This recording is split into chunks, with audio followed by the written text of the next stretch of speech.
विश्वानि देव सवितर्दुरितानि परासुव यद्भद्रं तन्न आसुव। ॐ सहना भवतु सहनौ भुनक्तु सह वीर्यं करवावहै तेजस्विनावधीतमस्तु मा विद्विषावहै। ॐ कृष्णाय वासुदेवाय हरये परमात्मने प्रणतः क्लेशनाशाय गोविन्दाय नमो नमः। गोविन्दाय नमो नमः। ओम श्री परमात्मा नमः। श्रीमद् भगवद गीतामृतम पुरुषोत्तम योग नामक 15वें अध्याय पर चर्चा चल रही है, जिसमें जीवात्मा के उत्क्रमण गमनागमन के विषय में प्रसंग चल रहा था कि जीवात्मा के जाते समय इंद्रियां भी अपने अपने गोलकों से निकल करके जीवात्मा के साथ हो लेती है, और वह इंद्रियां जिसको लिंग शरीर कहते हैं, सूक्ष्म शरीर या लिंग शरीर के नाम से जाना जाता है, उन इंद्रियों का जो समुदाय जो 18 तत्वों का बना है, सांख्यकार ने उसको सप्तदशैकम लिंगम, जिसमें पंच तन्मात्र, एकादश इंद्रिया और अहंकार, बुद्धि, ये 18 तत्वों के मेल जो ये संघात है, यह सूक्ष्म शरीर कहलाता है और यही जीव के साथ आता जाता है। और यही क्यों? क्योंकि यही जो कर्ण हैं, इंद्रियां हैं, जीव को जाकर के भिन्न भिन्न शरीरों में वह भोग को संपादित कराएंगे, क्योंकि इंद्रियों के बिना जीव भोग नहीं कर पाता है। इसलिए इंद्रियां वही रहती है और यह पूर्व में ही उत्पन्न हो जाती हैं। ये जो सूक्ष्म शरीर है यह नहीं मरता, स्थूल शरीर ही मरता है, सूक्ष्म शरीर वही रहता है। वह नित्य है, पूर्वोत्पन्नम असक्तम नियतम महदादि सूक्ष्म पर्यंतम, जो कारिकाकार का वचन है, वह नियत है। एक एक जीव के साथ एक एक सूक्ष्म शरीर को नियत कर दिया भगवान ने, वह तब तक रहेंगे जब तक आपको आत्मज्ञान नहीं हो जाएगा। आविवेकाच्य प्रवर्तनम विशेषाणम, जो सांख्यकार ने सूत्र दिया कि विवेक ज्ञान पर्यंत यह सूक्ष्म शरीर संसरण करते हैं, विवेक ज्ञान के पश्चात संसरण करना बंद हो जाता है, वह अपने कारण में लीन हो जाते हैं, जिसको महर्षि पतंजलि ने पुरुषार्थ शून्यानाम गुणानाम प्रतिप्रसवः कैवल्यम स्वरूप प्रतिष्ठावाचिति शक्तिरिति इस सूत्र के माध्यम से बताया। क्योंकि जब तक प्रयोजन नहीं पूरा हो जाता है तब तक संसरण होता रहता है, क्योंकि सूक्ष्म शरीर भी साधन है भोग का, और वास्तव में सूक्ष्म शरीर ही भोग कराता है। स्थूल शरीर तो एकमात्र खोखा है, ये एक ऐसे ही केवल एकमात्र गोलक है। मुख्य कार्य होता है सूक्ष्म शरीर का, सूक्ष्म शरीर के माध्यम से ही जीव भोग करता है। तो सूक्ष्म शरीर का संसरण जैसे कि कोई साधन है जिसमें हम गति आगति करते हैं, रेलगाड़ी इत्यादि, तो वह तब तक संसरण करती है, तब तक चलती रहती है जब तक कि यात्री को गंतव्य तक पहुंचा न दे, और गंतव्य तक पहुंचाने के बाद वो रुक जाती है, उसका संसरण बंद हो जाता है। ऐसे ही सूक्ष्म शरीर तब तक गति करेगा जब तक उसका गंतव्य मोक्ष प्राप्त न हो जाए, भगवत प्राप्ति न हो जाए, तब तक वह संसरण करता रहता है। इसलिए मृत्यु के पश्चात भी वह दूसरे शरीर में जाता है, क्योंकि अभी तत्व ज्ञान नहीं हुआ, भगवत साक्षात्कार नहीं हुआ, भगवत प्राप्ति नहीं हुई। इसलिए भगवत प्राप्ति कराने के लिए वह सूक्ष्म शरीर मिलता है, और जब तक नहीं होता है तब तक वह इस शरीर से दूसरे शरीर, दूसरे शरीर से तीसरे शरीर, ऐसा संसरण करता रहता है। तो वही यहाँ पर भगवान ने कहा कि श्रोत्रम चक्षुस्पर्शनम च रसनम घ्राणमेव च अधिष्ठाय मनश्चायम विषयानुपसेवते, क्योंकि ये श्रोत्र चक्षु स्पर्शन रसन घ्राण ये तो ज्ञानेंद्रियां हैं, लेकिन ये ज्ञानेंद्रिया कर्मेंद्रिया का भी उपलक्षण मान लीजिए, तो ज्ञानेंद्रिया कर्मेंद्रिया और मन एकादश सब हो जाएंगे। और उन एकादशों का जो आधारभूत तत्व है वह पंचतन मात्र है, जिसमें गंध तन मात्र, रूप तन मात्र, रस तन मात्र, स्पर्श तन मात्र और शब्द तन मात्र, ये उनके आधार है। तो इस प्रकार से ये हो जाते हैं। और मन के भी भेद करेंगे, मन यहाँ पर अंतःकरण का वाचक मान लेंगे, तो अंतःकरण का उपलक्षण मान लेंगे तो मन में ही अहंकार और बुद्धि समाविष्ट हो जाएगी। तो कुल मिलाकर सांख्य के शास्त्र का जो वचन है 18 तत्व इसी में समाहित हो जाएंगे। तो इसी से वह अतिक्रमण करता है, गमनागमन करता है। लेकिन इस रहस्य को कहते हैं भगवान के सब नहीं जान पाते। इस रहस्य को सब नहीं जान पाते, उसके लिए कह रहे हैं श्लोक संख्या 10 में भगवान, उत्क्रामंतम स्थितम वापि भुंजानम वा गुणान्वितम विमूढ़ा नानुपश्यन्ति पश्यन्ति ज्ञान चक्षुषः। कह रहे हैं कि उत्क्रामंतम वा स्थितम वा भुंजानम गुणान्वितम।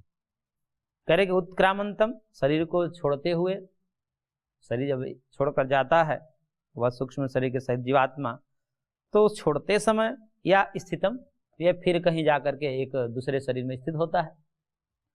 तो छोड़ करके दूसरे शरीर को धारण करते समय भुंजानम गुणान्वितम, यानी कि गुणों के साथ जुड़ करके भोग करते समय, ये 3 स्थितियां बता दी। तो भुंजानम गुणान्वितम यानी कि गुणों से युक्त हुए विषयों का भोग करते हुए को विमूढ़ा नानुपश्यन्ति, ये विमूढ़ लोग, मोह से युक्त है, ममत्व से युक्त है, अज्ञान से युक्त है, ऐसे अविवेकी लोग नानुपश्यन्ति, उसको नहीं देख पाते, क्योंकि उनके बस की बात नहीं होती। कैसे सूक्ष्म आत्मा, उनको लगता है कि बस काम खत्म हो गया, इसमें कोई आत्मा जाना आना, जैसे चार्वाक कहता है कि कोई शरीर, कोई आत्मा नहीं है जो आना जाना होता है। तो उस प्रकार से जो विमूढ़ लोग हैं, अविवेकी लोग हैं, उनको ये सब रहस्य पता नहीं चल पाता कि आखिर में यह जो सुख दुख कैसे हो रहा है, इसमें चेतनता कहाँ से आ रही है, चेतनता किसका धर्म है, ये सब चिंतन का विषय होता है। ये जो शरीर में चेतनता दिख रही है, ये भूतों का ही धर्म है, कि भूतों से भिन्न कोई अलग तत्व है।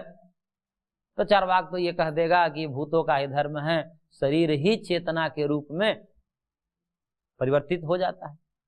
यानी कि ये जो चेतनता है, जैसे हम मानते हैं कि ये चेतनता आत्मा का धर्म है, वह अलग से संयुक्त होता है, तो उसके संयोग से ये अचेतन भी चेतनवत भाषित होने लगता है। तस्मात् तत्संयोगात् अचेतनम चेतनावदिव लिंगम, जो सांख्य कारिकाकार का वचन है कि उस आत्मा के संयोग के कारण ये जड़ शरीर आदि भी चेतनवत भाषित होते हैं। वस्तुतः ये चेतन नहीं है, चेतनता किसी और का धर्म है, वह आत्मा का धर्म है, आत्मा इस शरीर आदि से भिन्न है। लेकिन इस विषय में जो विमूढ़ चार्वाक आदि लोग हैं, वो कहते हैं कि अलग आत्मा नहीं है, ये शरीर ही आत्मा है। ये शरीर के जब भूत आपस में इकट्ठा हुए तो चेतनता आ गई। जैसे उदाहरण देता है, पान सुपारी चूना खैर, ये सबको आपस में मिला दिया जाता है तो क्या बन जाता है? लाल रंग बन जाता है। तो लाल रंग पहले था, पहले नहीं था, पान में भी नहीं है, सुपारी में भी नहीं है, चूना में भी नहीं है, लेकिन जैसे इनको मिलाने से लाल रंग उत्पन्न हो गया, तो ये लाल रंग किसका धर्म मानेंगे? इन सब पदार्थों के मिलाने से ही तो हो गया, कोई अलग थोड़ी आया कि कोई अलग पदार्थ आकर बैठ गया उसमें और वो लाल हो गया उसके कारण। तो कह रहा है कि ऐसे ही ये जो पंचभूत है, हालांकि वो 4 ही भूत मानता है, आकाश को नहीं मानता, तो ये जो भूत हैं ये इकट्ठा हुए चेतनता रूप में परिवर्तित हो गए। इसलिए चेतनता अलग मानने की आवश्यकता नहीं है, ऐसा होता है। और भी उदाहरण देता है, जैसे मदिरा में मद शक्ति आ जाती है, जैसे मदिरा शराब जो है, शराब में मादकता आ जाती है, तो करेगा मादकता क्या कोई अलग तत्व है कि उस शराब का ही धर्म है? तो मादकता कहाँ से आई? तो करेंगे वो जो मादक पदार्थ हैं, द्रव्य हैं, उनको इकट्ठा किया गया और उनको इकट्ठा करके उनको सड़ाया गया, उसको कोई क्रिया की गई, उससे क्या हुआ? मादकता प्रकट हो गई। तो ये मादकता कोई अलग से नहीं आई है, उस वस्तु का ही धर्म है। तो ऐसा कह करके वो कहना चाह रहा है कि आत्मा भी शरीर का ही, यानी कि भूतों का ही धर्म है, अलग नहीं है, और भूत के मरने के साथ आत्मा भी मर जाएगी। उसी को भगवान कह रहे हैं कि विमूढ़ा नानुपश्यन्ति, ऐसे लोग इस रहस्य को नहीं जान पाते कि यह अलग है। क्योंकि यदि भूत का धर्म होता चेतनता, ये जो चेतनता दिख रही है ना, सुख दुख की अनुभूति जिसे जिज्ञासा का विषय तो यही होता है कि ये जो सुख दुख रूपी जो चेतनता का अनुभव करने वाला है, ये शरीर का धर्म है या शरीर से अलग माना जाए? तो यदि शरीर का धर्म मानेंगे तो फिर सांख्यकार एक सूत्र देते हैं, प्रपंच मरणाद्यभावस्य। करें कि शरीर का धर्म होता तो शरीर तो मृत्यु के बाद भी रहता है, शरीर तो मृत्यु के बाद भी रहता है, शरीर कहाँ गायब हुआ? मृत शरीर भी शरीर है, परंतु यदि शरीर का धर्म होता है तो कोई भी धर्म अपने धर्मी के साथ जब तक धर्मी होता है तब तक धर्म रहता है। जैसे जब तक अग्नि होगी तब तक उसमें उष्णता रहेगी, जब तक कोई पदार्थ रहेगा तब तक उसमें रूप, रस, गंध, स्पर्श, शब्द ये सब उसमें रहेंगे। उसको बोलते हैं शास्त्रीय भाषा में यावत द्रव्य भावी होते हैं गुण। जो गुण होते हैं, जो धर्म होते हैं, वो यावत द्रव्य भावी होते हैं, कि जब तक द्रव्य रहते हैं तब तक वो अपने द्रव्य को छोड़ नहीं सकते। जैसे पृथ्वी में गंध है, रूप है, स्पर्श है, तो ये जब तक पृथ्वी रहेगी तब तक वो उसमें रहेंगी, क्योंकि ये उसका धर्म है। ऐसे ही यदि चेतनता जो चेतनता शरीर का धर्म होता तो वो चेतनता मृत शरीर में भी होनी चाहिए, क्योंकि शरीर तो अभी भी है जैसे पहले था। क्योंकि जैसे रूप आदि शरीर का धर्म मानते हैं, जो रूप हमें दिख रहा है, तो रूप आदि किसका धर्म है? शरीर का धर्म है। तो जीते जी वैसा रूप रहता है, मरने के बाद भी वही रूप रहता है। तो जब तक वो द्रव्य नष्ट नहीं होता तब तक वो रूप उसमें विद्यमान रहेंगे। ऐसे ही यदि शरीर का धर्म ही चेतनता है तो वह चेतनता मरने के बाद भी होने चाहिए, और जब मरने के बाद भी होंगे तो प्रपंच मरणाद्य भाव से, ये मरण आदि फिर होगा ही नहीं, सब तो जीवित ही रहेंगे, अमर हो जाएंगे। फिर मृत्यु कैसे होती है? आपके अनुसार तो मृत्यु नहीं होती।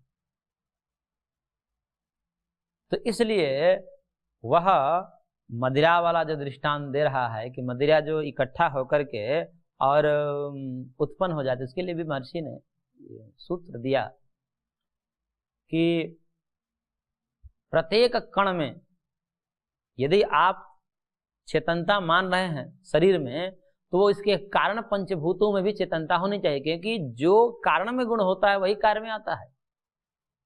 कारण गुण पूर्वक कार्य गुण दृष्ट, एक सूत्र है वैशेषिक दर्शन महर्षि कणाद ने दिया, और कहा कि कारण में जैसा होगा वही कार्य में आएगा।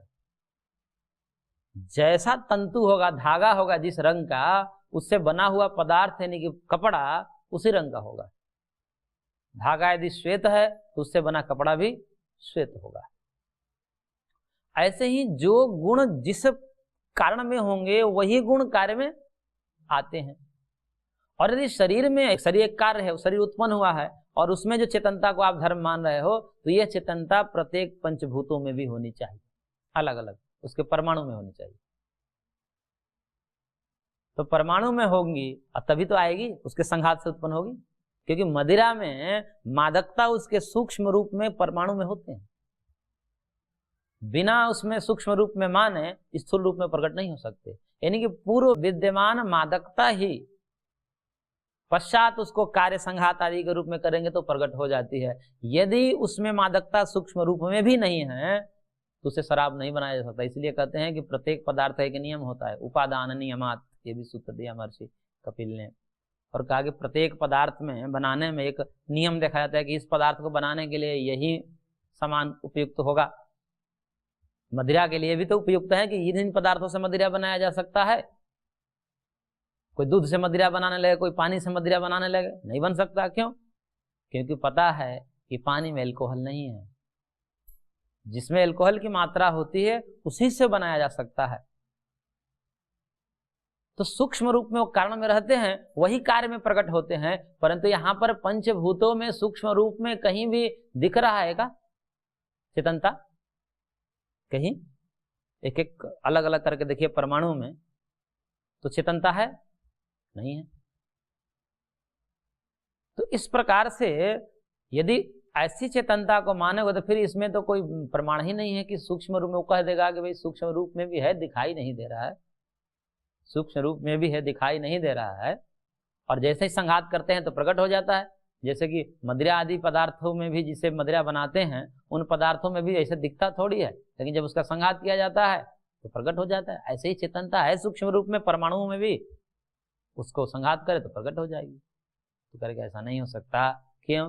क्योंकि ऐसी जो मादकता है उसको रसायन शास्त्र आदि के द्वारा उसे चेक किया जा सकता है, उसका परीक्षण किया जा सकता है कि यह इसमें है कि नहीं। आजकल लैब में जांच कर देते हैं, बता देंगे कितना % है इसमें अल्कोहल की मात्रा। परंतु किसी भी शास्त्र में कहीं भी किसी परमाणु में चेतनता देखी गई है? और यदि परमाणु में चेतनता है और संघात से मान भी ले हम कि परमाणु में चेतनता है, सूक्ष्म रूप में दिखाई नहीं दे रहा है पर संघात में जैसे ही आता है प्रकट हो जाता है, तो कह रहे हैं कि वह तो संघात जिस प्रकार से शरीर में पंचभूतों का संघात है, वैसे तो घटपट आदि में भी पंचभूतों का संघात है।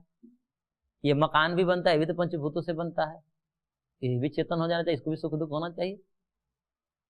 क्योंकि एक घड़ा बनाते हैं तो घड़ा में भी पृथ्वी है, ये मिट्टी जो है क्या है, पार्थिव है, पृथ्वी का अंश है, तो मिट्टी है, जल मिलाते हैं उसमें, हवा से सुखाते हैं, अग्नि में पकाते हैं और खाली स्थान रहता है आकाश। तो एक घट भी पंचभूतात्मक है, तो फिर ये भी तो संघात हुआ है ना। जिस प्रकार से संघात यहाँ वैसा घट में भी संघात है, तो घट में भी प्रकट क्यों नहीं हो रहा है चेतनता।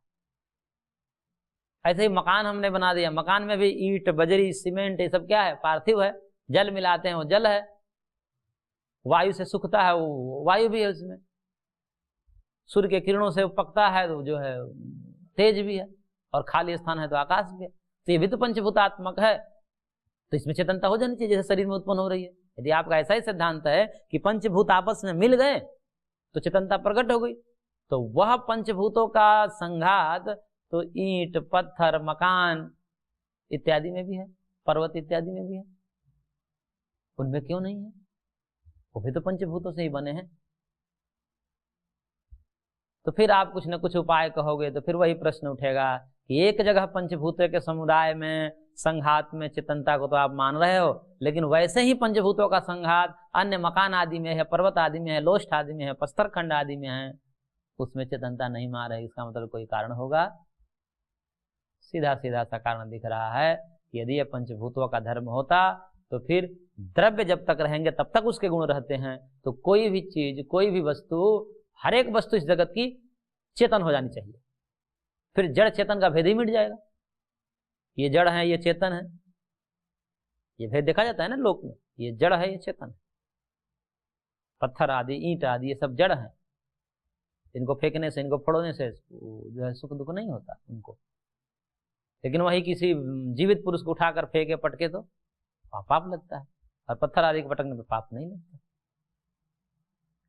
तो इस प्रकार से, और महर्षि गौतम ने भी एक सूत्र बहुत बढ़िया दिया। इन महर्षियों ने तो जो है चार्वाक आदि नास्तिकों को तो बहुत बढ़िया से कहते हैं ना कि जिसको धो डाला है, लेकिन जो पढ़ा नहीं है उसको लगता है कि कुछ है ही नहीं इसमें, लेकिन सारे महर्षियों ने खूब अपने अपने हिसाब से इनकी रगड़ाई की है। और उन्होंने कहा, एक सूत्र दिया उन्होंने भी, महर्षि गौतम ने, न्याय सूत्र है, उन्होंने कहा कि शरीर दाहे पातका भावात, यदि आप शरीर का ही धर्म चेतनता को मान रहे हैं तो आप नास्तिक भी शरीर को जलाते हैं कि नहीं जलाते हैं? अंतिम क्रिया तो करते हैं, किसी भी हिसाब से करें, चाहे जलाएं या दफनाएं कुछ भी करें, अंतिम क्रिया तो करना ही पड़ता है।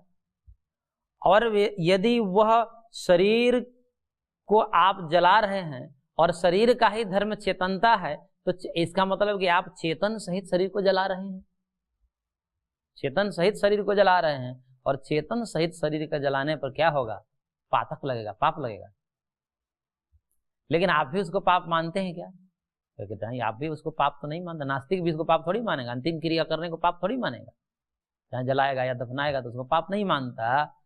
तो ये पाप न लगना बता रहा है कि अब यहाँ चेतनता नहीं है, अन्यथा आपको पाप लगता, लेकिन आप भी पाप नहीं मानते, तो ये पाप न मानना ही इसका मतलब वहां से चेतनता आप नहीं हम स्वीकार कर रहे हैं, क्योंकि अब उसको सुख दुख नहीं होगा जलाने पर, क्योंकि चेतन जो है वो निकल गया, जो सुख दुख अनुभव करने वाला था वो निकल गया। इस कारण से अब उसको चाहे जला दो या दफना दो। जैसे लकड़ी को जलाने आदि में कोई पाप नहीं लगता, क्योंकि उसमें चेतनता नहीं, आत्मा नहीं। तो इस प्रकार से शरीर को ही आत्मा मान करके, ये चेतनता शरीर का ही धर्म है ऐसा मान करके जो कहने वाले विमूढ़ हैं, ऐसे लोग इस चेतन को नहीं जान पाते।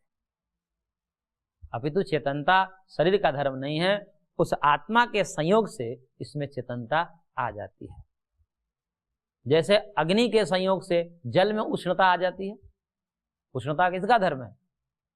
अग्नि का धर्म है, लेकिन अब अग्नि का संपर्क हो गया, वो जल ही जलाने लगा, जल से ही जल जाता है व्यक्ति।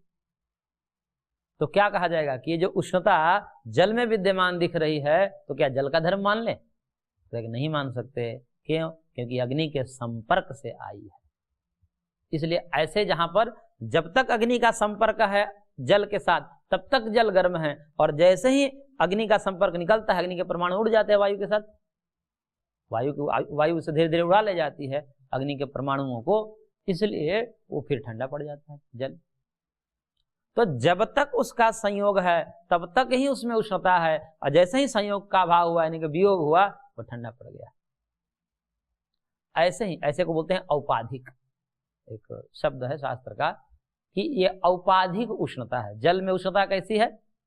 औपाधिक है। और अग्नि में उष्णता कैसी है? स्वाभाविक है, यानी कि उसका अपना स्वभाव है, धर्म। ऐसे ही ये शरीर में जो चेतनता क्या है? औपाधिक है। किसके कारण से आई है? आत्मा के संपर्क के कारण से आई। और आत्मा में जो चेतनता है वो स्वाभाविक है। इस प्रकार औपाधिक मतलब उसके संपर्क से आई है, और जब तक संपर्क रहेगा तब तक चेतनता इसमें दिखेगी, और जैसे संपर्क हटेगा शरीर वास्तव में जड़ ही है, अभी भी जड़ ही है। वो तो शयन में ही पता चल जाता है। सुषुप्ति में गाढ़ी निद्रा व्यक्ति मृतवत हो जाता है, 24 घंटा भी शरीर की चेतनता नहीं रहती। तो इसलिए शरीर का धर्म नहीं मान सकते। यह चेतनता किसका धर्म है? आत्मा का धर्म है।